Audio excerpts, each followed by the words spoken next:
And here is Daniel. Hello, you two. Here we have the Daniel. Daniel Wright. That's right. He's always right, you know.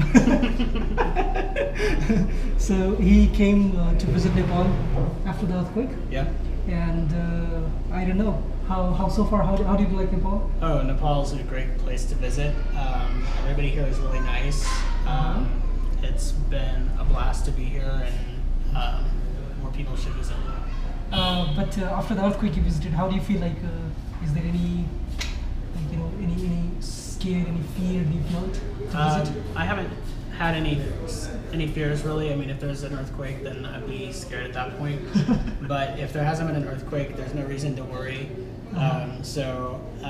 You know, everying's fine. I also figured that if anything is standing at this point after those strong earthquakes, then it's probably going to withstand smaller earthquakes. Of course, yeah. So I really thought that it wouldn't be a bad thing to visit. We haven't had any tremors, nothing like that, and it's been completely safe. So you recommend people to come to Nepal now? Absolutely. You're going to get really good service. There's not a lot of tourists here, and you know, that's kind of a nice thing. It's normally there'll be a lot more tourists here, and you get the more personal service, so it's really good. That's true. And you know, the government has reduced the prices in so many things. Right. The visa has become free now, I guess. And the you know, the tickets prices and the permits in so many places that has been like pretty much like slashed. Exactly. They are very minimum. And hotels are also cheaper now. It's so much cheaper, yeah. And every day also, like, the Nepal is not that expensive compared to, I think, other European countries or even Asian countries like Thailand. Oh yeah, I was surprised how cheap it was, and in fact, when I first got here, I kept forgetting that Nepali rupees are cheaper than Indian rupees. Oh yeah. So I kept, you know, thinking that things were more expensive than what they were, and actually it turns out it was a lot less expensive. So that's just, if you're used to Indian rupees, and Nepali rupees are a lot cheaper. So, yes.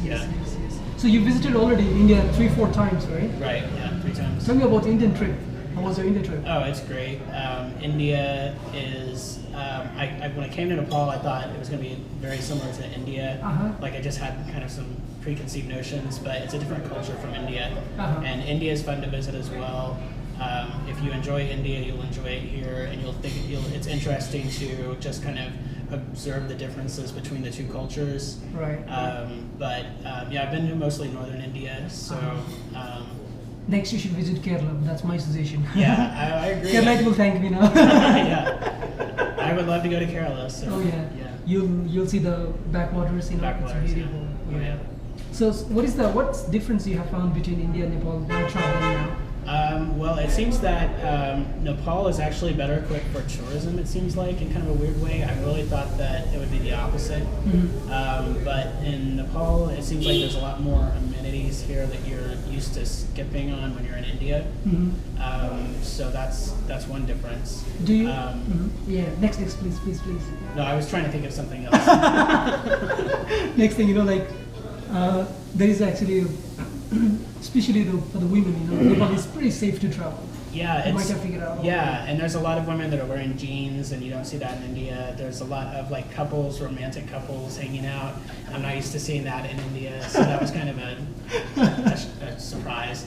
So it's a lot more open here in Nepal, I think, than in most of at least the parts of India that I've been to. And economically more affordable, Yeah, more affordable. So. Right. And India is also a really great place. I live in India. I have been loving it, and it's a really big country, and really so many things are there to see. So really a good time to travel all around India as well as in Nepal. Though Nepal is small, like again, it's very difficult to not difficult, but I would say like you need a lot of time to go from one place to another place, and during the journey, it's gonna be right. Yeah, and a lot of things you might, especially Western tourists, if you feel like you get a hassle in India, that's not really much the case here. So that's kind of a nice plus. Right. But yeah, India is like in my heart. Like, I'm from America, but I also love India. So I just, I wouldn't say anything bad about India. So, but yeah, Nepal is great. I mean, it doesn't.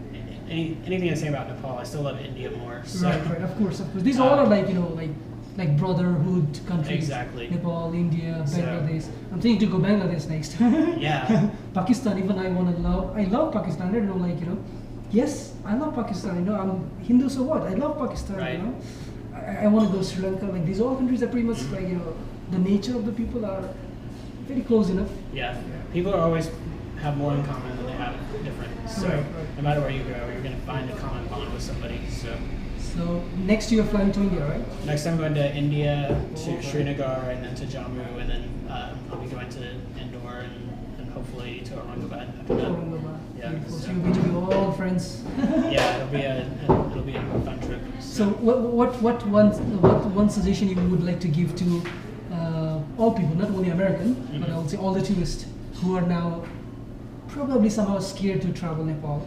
Yeah. And what top 3 reasons you want to give to travel Nepal now? Okay, the top 3 reasons would be that... It's like an interview. Yeah, exactly. Now, the top 3 reasons would be that you're going to have fun here. You're going to be able to see Nepal in a way that without the massive tourists here, you're going to interact more with Nepali people, and that will be something that I've enjoyed, and I think you would enjoy it too, especially if you're someone that likes to travel and experience different cultures. That's what better reason. And another reason is that I was worried that it was going to be bad weather, and the weather hasn't been bad at all. Bad in the sense of like hot or something? I thought it was going to be like either so miserably hot or just like completely flooded or something. And it's not either one of those. I mean, it's a little humid, but the temperatures are nice. And actually, it's just been like gentle rains, like what you would expect in Hawaii or something like that. So gentle rain, I like the word. Yeah, it's been great. So then I have to give you a third reason, which would be that the people of Nepal really need you to visit here. The fact that if me and my friends are the only ones having breakfast, and usually this whole restaurant is full of people having breakfast, like not only is the hotel losing money, but also so are the egg farmers, and so are the people in the market, and so it just has a ripple effect across the economy, and there's no reason for that to happen because it's completely safe to be here. Absolutely. And so you should definitely come for that reason too. So thank you so much. You actually pulled out a very important message, and also very important for Nepali people, and also something very important for the tourists, because it's safe and it's easy and it's cheap. Not cheap, let's say affordable, Right. And it's a beautiful place. Nothing has happened. I've been here from last almost 2 months. I didn't have anything like that. As you see, I'm safe. Yeah, nothing's. If you look around the building, it's like completely solid. It's I've seen minimal damage really. So only the old buildings have been like collapsed. Right. You are pretty okay. Yeah, and there's some buildings you would think that I don't see any right now as I'm looking out the window, but there's some buildings you think, well, those look pretty old, and they're still standing. So the media will try to hype up everything to make it seem like it's worse than what it is. Yeah. And charities will try to hype up things to make it worse than what it is, just to get donations. And right or wrong, that's that's the way it is. So if you just believe that it's safe. It is safe. So last thing you have to do is feel the heart. You know how to do feel the heart? You should know that. No. Come on, you haven't been watching my videos. I don't know. Like what is the last time you watched my videos? Probably about a month ago. That's bad. He's a bad subscriber. Okay, so the feel the heart we need to do like this. See? 1, 2, 3, and then like this. Okay? Oh yeah, okay. Remember? Yes, of course. Okay, so, feel the heart. Okay. You need to tell I have to say it. Okay, yeah. Feel the heart. I have no rhythm. And tell them also to subscribe to the channel. Also subscribe to the channel, of course. And follow. Like it and follow on Facebook and probably everything else. No, he's a good friend. No, he's okay. Click on the ads. No, you don't have to click on the ads. Bye. Bye. Thanks to Deal Brother for holding the camera. I need to pick my phone now.